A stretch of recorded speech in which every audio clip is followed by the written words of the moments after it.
কোটি কোটি টাকার ফ্লাইওভারে ধস, প্রশ্নের মুখে মোদী সরকার ও জাতীয় সড়ক নির্মাণের মান। আজ সকাল প্রায় 10:30 নাগাদ মেমারির সরডাঙ্গা এলাকায় জাতীয় সড়ক 19 নম্বরের উপর নির্মিত ফ্লাইওভারের একটি অংশ ধসে পড়ায় এলাকায় চাঞ্চল্য ছড়ায়।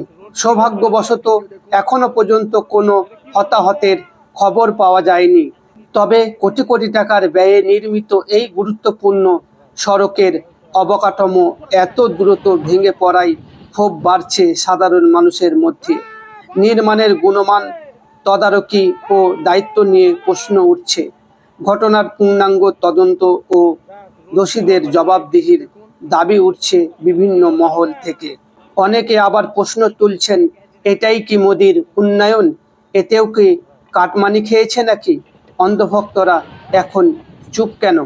ধসে পড়ার মুহূর্তের ভিডিও দেখুন বিএম নিউজ বাংলার পর্দায়।